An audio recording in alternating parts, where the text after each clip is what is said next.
Here, Griffith. To Mr. Speaker. Secretary. Thank you, Mr. Speaker, and with permission, I will answer questions 2 and 12 on the order paper together. On the 5th of September, I announced Fiona Woolf as the chair of the inquiry. Ben Emerson QC was announced as counsel to the inquiry, and Graham Wilmer and Barbara Hearn were announced as panel members. The remaining panel members and the terms of reference will be announced shortly. It is important that we get this right to ensure this inquiry is able to challenge individuals and institutions, get to the bottom of these abhorrent crimes, and ensure that they will not happen again. Griffith. Thank you very much, Mr. Speaker. Well, the number of people barred from working with children has fallen from 11,000 in 2011 to 2,660 in 2013, which means that people convicted of serious offences against children are no longer automatically barred from working with children. So will the Home Secretary look into whether the inquiry will examine this issue together with looking into current child protection practices? The purpose of the inquiry was set up in recognition of the number of cases, both historical and increasingly, as we've seen recently, ongoing, that have been taking place, which have suggested significant failings and problems in certain institutional and other environments where people have frankly not been abiding by their duty of care to children.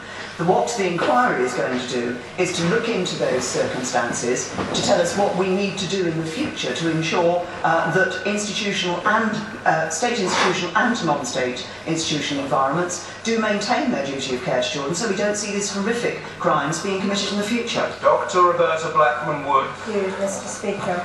Will the Home Secretary explain why the inquiries will not look at the outcome of the forthcoming serious case reviews or the impact of cuts in local authority children's services, especially as the severity of cuts in some areas will make it impossible for local authorities to take on board the inquiry's recommendations when they eventually come? The Honourable Lady will see when the terms of reference of the inquiry are published the nature of the work that it is going to do. But as I have just explained in response to the question from her honourable friend, the inquiry was set up against the background of the concern of the number of historic cases that we have seen of sexual abuse of children and sexual exploitation. We have subsequently seen a number of other cases coming forward which show that sadly this is not simply a crime that has occurred in the past, but it is occurring in the present. And it is necessary to make sure that institutions are abiding by their duty of care to children. It will be identifying what the faults were, what happened in relation to those particular institutional environments, and what lessons need to be learned from that. Mr. Michael Ellis. Thank you very much, Mr. Speaker. Communications data is vital in child abuse cases and in other serious cases. In her speech recently, the Home Secretary said that in a 6-month period, the NCA had to drop at least 20 cases in which a child was judged to be at risk of imminent harm. And the Met have also had to drop 12 cases within a 3-month period. Yet the Deputy Prime Minister has said, meanwhile, that the only issue that needs resolution is the availability of unique IP addresses. Can the Home Secretary say whether that's correct? My honourable friend raises an important point in relation to communications data, and of course he sat on the joint parliamentary committee that scrutinised the draft Data Communications Bill, and that cross-party committee accepted that there was a need for legislation to improve our ability to access communications data. He mentions the cases that I have recently quoted. Among them are cases that were not just about IP addresses, but about our inability to obtain communications data because communications service providers based overseas do not retain the right data.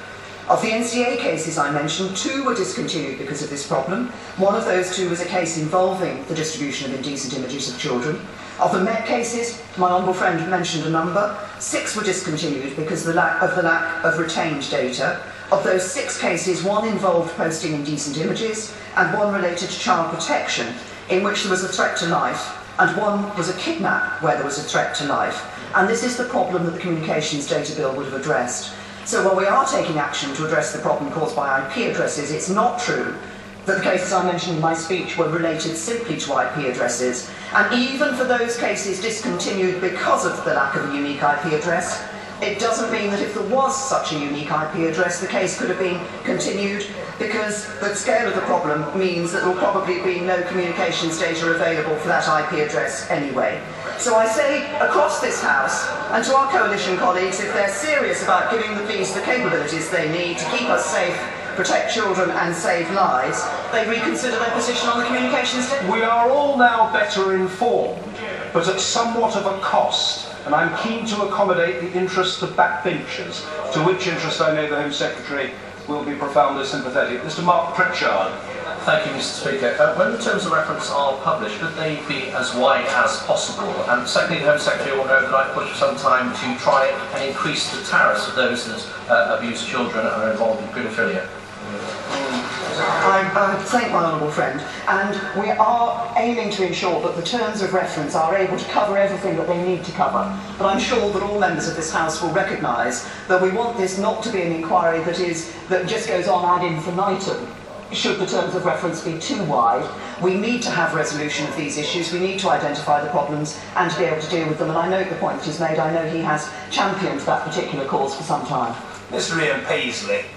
Speaker, will the Secretary of State listen to the innocent voices of the victims of the Kincora Boys' Home, where children were abused systematically there in Belfast? Will that be included in this national investigation, as is their desire?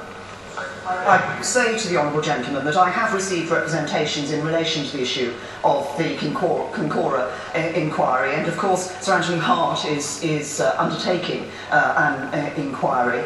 I am looking at the moment about the best means of ensuring that the most thorough possible investigation and inquiry has taken place into the events of Kincora. I have not yet come to a decision as to whether that would be to bring it within this inquiry or to make it possible for it to happen within the Kincora inquiry in Northern Ireland. But the aim of us all is the same, that we make sure that that issue is investigated thoroughly and all the elements that need to be addressed are addressed. Julian Hubbard.